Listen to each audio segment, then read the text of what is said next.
और एक सांसद होते हुए वो इतनी बड़ी बयानबाजी, और बीजेपी के कई नेता राहुल गांधी जी को मारने की धमकी दे रहे हैं, जिसके देश ने मतलब जिसके परिवार ने देश के लिए कुर्बानी दी है। ये बीजेपी लगातार मतलब देश के अंदर राजनीति का ग्राफ गिरा रही है, जिसे जनता इस बार बदलाव के रूप में देखेगी। सब कुछ छोड़कर पैदल यात्रा करता है। अगर उसको आतंकवादी कहते हैं तो हम समझते हैं कि हर आदमी आतंकवादी है। कांग्रेस का हर आदमी सिर्फ गरीबों के मसीहा है, बेरोजगारों का मसीहा है, किसानों का मसीहा है। देखिए, कांग्रेस ने कभी अपने आप को मुस्लिमों का हितैषी नहीं बताया। कांग्रेस ने हमेशा देश के सेकुलरिज्म पे काम किया है। पूरे उत्तर प्रदेश में कांग्रेस पार्टी द्वारा आज धरना प्रदर्शन किए गए हैं। बताते चले, सरकार पर एक तो कानून व्यवस्था पर आरोप लगाया है, तो वहीं पुलिस या उत्पीड़न पर भी कांग्रेस की तरफ से आरोप लगाया गया है।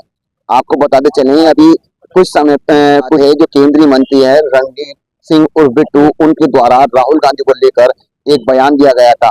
उस बयान में कहा गया है कि आतंकवादी राहुल गांधी जो है आतंकवादी। मेरे साथ कुछ लोग हैं, उनसे बात करूंगा। जो इस तरह का जो बयान दिया गया है केंद्रीय मंत्री द्वारा, आप उसको किस नजरिए देखते हैं? सर, किस नजरिए से देखते हैं जो बयान दिया गया है राहुल गांधी को लेकर? देखिए, नजरिया बिल्कुल साफ है देश के अंदर कि भारतीय जनता पार्टी के कई नेताओं द्वारा, और विशेषकर जैसे कि अभी आपने भी सवाल किया, रवनीत सिंह बिट्टू द्वारा उन्हें आतंकवादी कहा गया। मैं आपके चैनल के माध्यम से बताना चाहता हूँ, देखिए, आतंकवाद को टेररिज्म कहा जाता है। टेररिज्म का मतलब होता है कि किसी भी चीज में भय या डर पैदा करना, और ये पूरा देश जानता है कि आज पूरे देश के अंदर कौन डर और कौन भय का माहौल बना रहा है। लगातार बीजेपी के कई नेताओं द्वारा राहुल गांधी जी को यहाँ तक मारने तक की धमकी दी गई है। तो राहुल गांधी जी या कांग्रेस के कोई भी नेता उनसे डरने वाले नहीं है।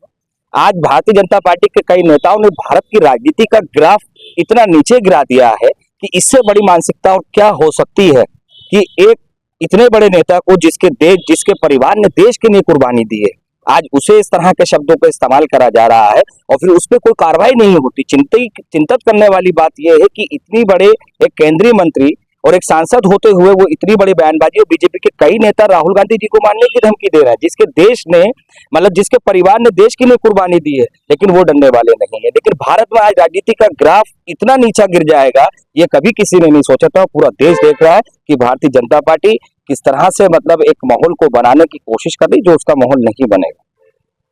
जो मंत्री ने बयान दिया है वो भाजपा से पहले कांग्रेस में थे, लेकिन जो उन्होंने भाजपा ज्वाइन कर ली थी, तो पहले भी राहुल गांधी की पार्टी में पहले भी थे ना वो।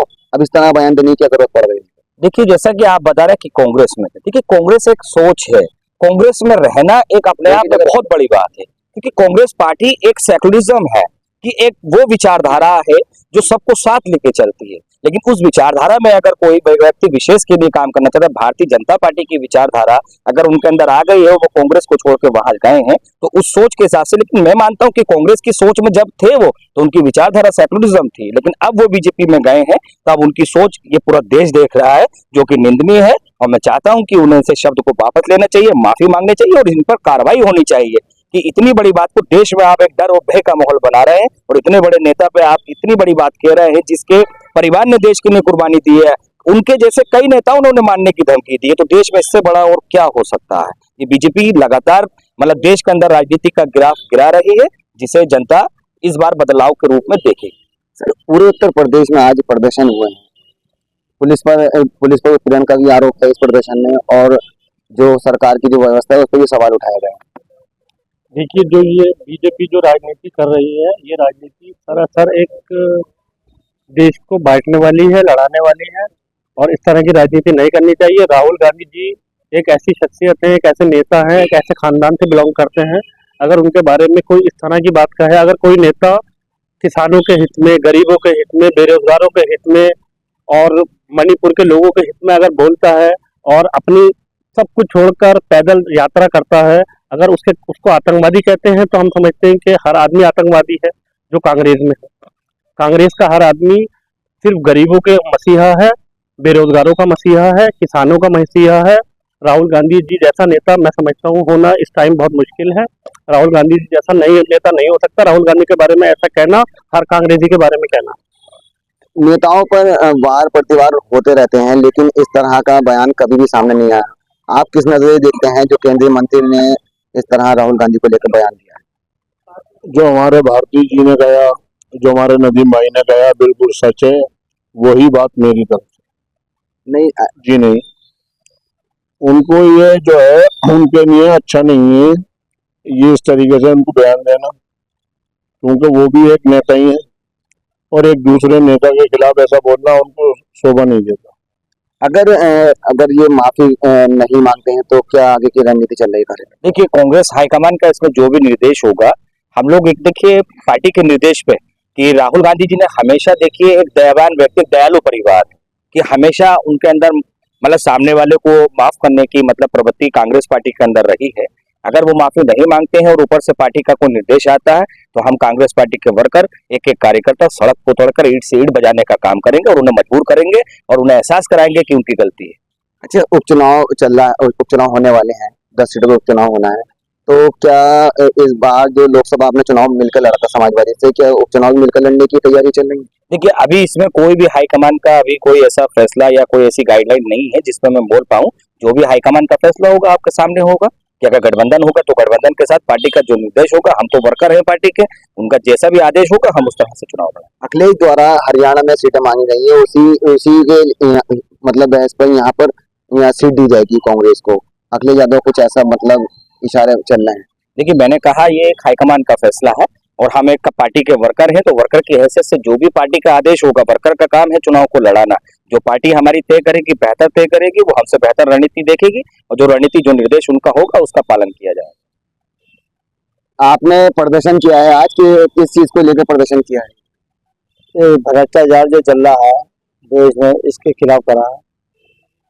जो उत्पीड़न हो रहा है गरीबों का और अतिक्रमण, मतलब ये अवैध रूप से जो अतिक्रमण चल रहा है और मकान ढाया जा रहा है बगैर कोर्ट के आदेश भी नहीं है कोई, और कानून में भी नहीं है कि किसी के जब तक है ना आप है ना किसी का घर नहीं गिरा सकते ऐसे बगैर पूछे, और इसके खिलाफ धरना दिया।